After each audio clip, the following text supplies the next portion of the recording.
नमस्कार।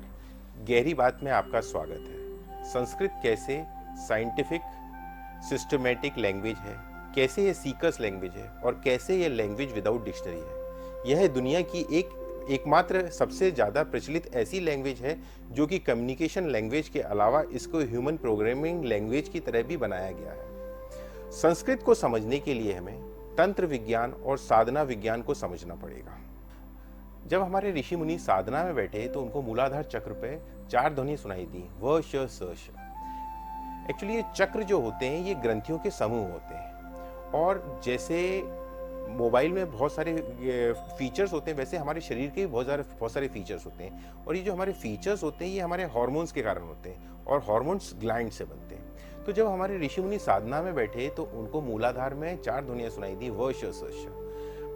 स्वादिष्टान चक्र में उनको 6 ध्वनियाँ सुनाई दी, ब भ म य र ल। इधर पे ड ढ ण त करके 10 साउंड सुनाई दिए, इधर पे क ख ग घ करके 10 साउंड सुनाई दिए। एक्चुअली ये जो साउंड सुनाई दिए ये एकॉस्टिक रूट्स थे, मतलब जब हमारे ग्लैंड्स वाइल प्रोड्यूसिंग हार्मोन्स तो दे वाइब्रेट, तो they create a frequency and wavelength. उन्हीं को उन्होंने एकॉस्टिक रूट या तो बीज मंत्र बोला।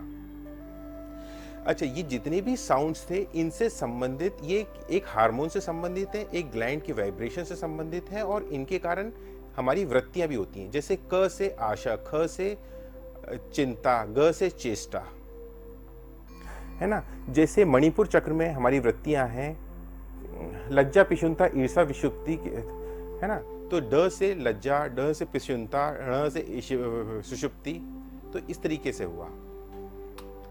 इधर पे हमारे ऋषि मुनियों को 16 साउंड्स उन्होंने आइडेंटिफाई किए, आ आ ई ई उ ऊ करके, और इसी को बोला गया ये जो साउंड्स थे ये इनके पशुओं के साउंड्स के कारण थे।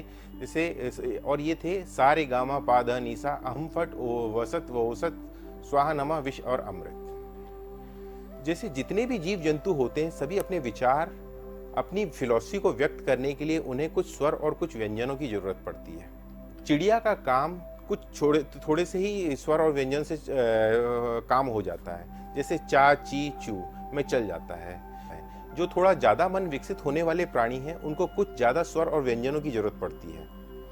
हमसे जस्ट नीचे पायदान पर बंदर हैं, उनका मन थोड़ा विकसित हो गया है, उनको कुछ ज़्यादा स्वर और व्यंजनों की जरूरत पड़ती है अपनी बातों और अपनी मनोदशा का आदान प्रदान करने के लिए। अच्छा, वह बंदर जो मानव के साथ इंटरेक्ट करते हैं उनका मन और ज्यादा विकसित हो गया है।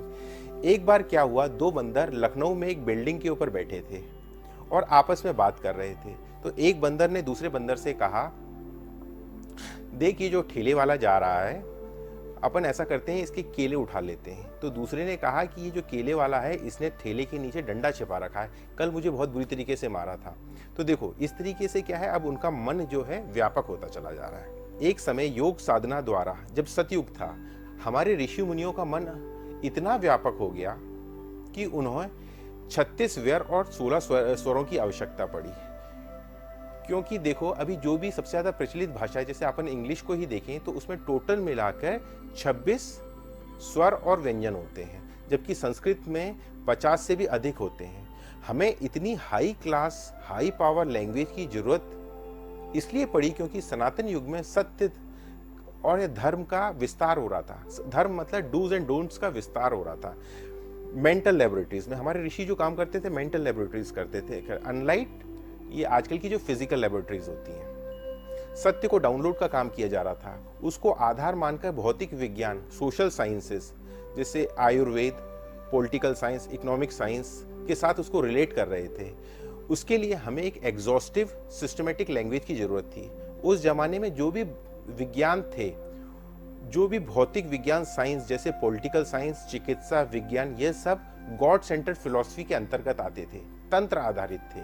दुनिया की अन्य भाषा की पार्ट ऑफ स्पीच की बेसिक यूनिट्स वर्ड होती है, जो कि नाउन, वर्ब इत्यादि होती है, परंतु संस्कृत में बेसिक सेंटेंस की यूनिट वर्ड ना होकर धातु होती है, जो कि गुणवाचक या भाववाचक होती है। जैसा आपको पहले बताया था कि बीज मंत्र की उत्पत्ति ग्लैंड के वाइब्रेशन के कारण होती है। जब स्वर और व्यंजनों को साथ मिलाकर वाइब्रेशन को उत्पन्न भावों को मेंटल प्लेट पे महसूस किया गया, उसके फल स्वरूप बेसिक धातुओं को बनाया गया जो कि करीब 2000 के आसपास होती हैं। धातुओं को मिलाकर शब्द और शब्द को मिलाकर सेंटेंस बनाए गए। क्योंकि संस्कृत की बेसिक यूनिट धातु होती है, इसलिए सेंटेंस के वर्ड इधर उधर हो जाने पर भी अर्थ में कोई अंतर नहीं पड़ता। इसलिए स्पेस कम्युनिकेशन या अंतरिक्ष कम्युनिकेशन के लिए बेस्ट लैंग्वेज संस्कृत है।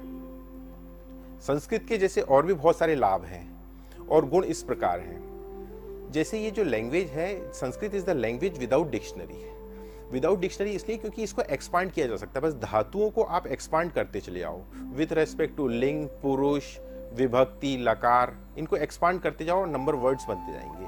और अच्छा, इसमें क्या है कि हम कोई भी चीज़, जैसे सिविलाइजेशन में कोई भी चीज़ का जैसे इन्वेंशन होता है तो उसके गुणों के आधार पर उसका नामकरण कर दिया जाता है। जैसे क्या है, पहले विष्णु जी के गुणों के हिसाब से उनके बहुत सारे नाम हुआ करते थे। तो जैसे एक नाम था सूर्य कोटि समप्रभा, मतलब जिसकी प्रभा जो है 1000 सूर्यों, कोटि सूर्यों बराबर हो,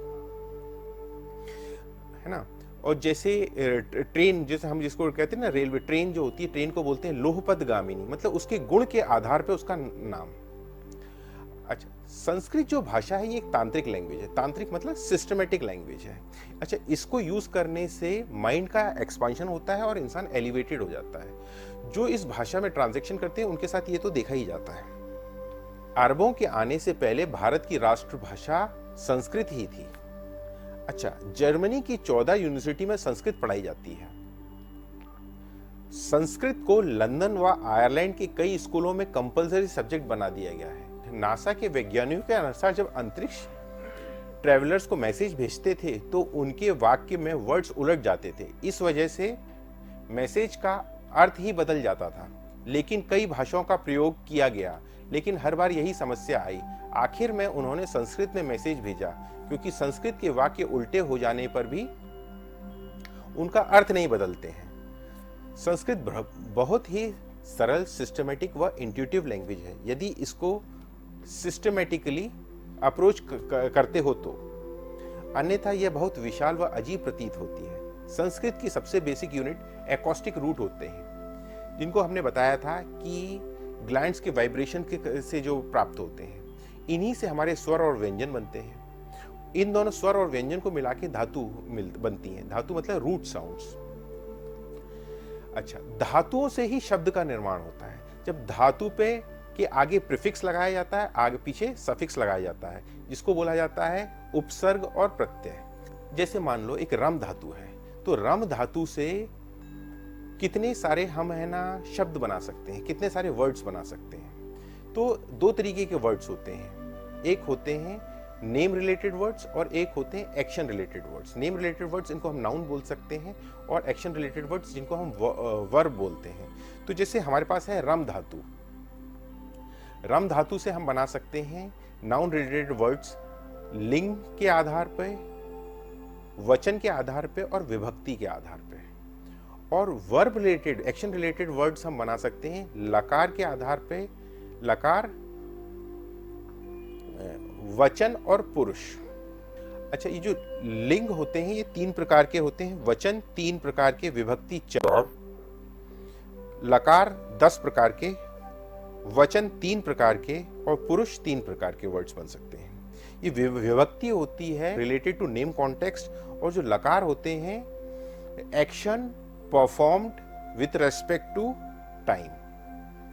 अच्छा, इसके आगे जब हमने हमारे सेंटेंस बन रहे हैं तो इसी प्रकार हम इनका टेबल बना सकते हैं, 2 डायमेंशनल टेबल और 3 डायमेंशनल टेबल।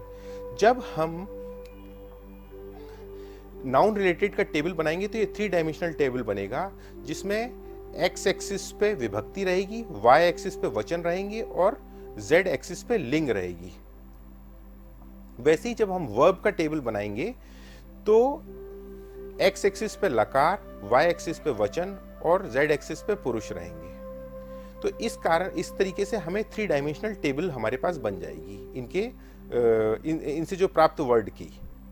ऐसे यदि हम नाउन रिलेटेड वर्ड्स में अगर लिंग को हम फिक्स कर दें, जैसे रम की फिक्स कर दें, तो जैसे राम, तो हम जो इसको फिक्स करके जो बाकी जो वचन और विभक्ति का जो टेबल बनाएंगे वो 3/7 का बनेगा। इसी प्रकार हम यदि लकार को फिक्स करके वर्ब रिलेटेड वर्ड्स में अगर हम टेबल बनाएं तो 3x3 का टेबल बनेगा। देखो, तंत्र में षष्ठी और षष्ठीकर्ता एक होते हैं और उसी प्रकार हम अंश और वह अंशी होता है। षष्ठी के 3 स्टेटरम होते हैं, इसलिए षष्ठीकर्ता या षष्ठी को 3 लेवल्स पर परसीव या कंसीव करना पड़ेगा, जैसे स्थूल शरीर, सूक्ष्म शरीर और कारण शरीर। स्थूल शरीर मतलब physical existence of this creation, सूक्ष्म शरीर मतलब mental and psychological existence of this creation, और कॉजल बॉडी, कारण शरीर मतलब causal body, causal existence of this creation. In 3 status और लेवल्स का इंटर रिलेशन व अभिव्यक्ति केवल संस्कृत में पॉसिबल है और इसीलिए संस्कृत को सीकर्स लैंग्वेज बोला गया है। नमस्कार।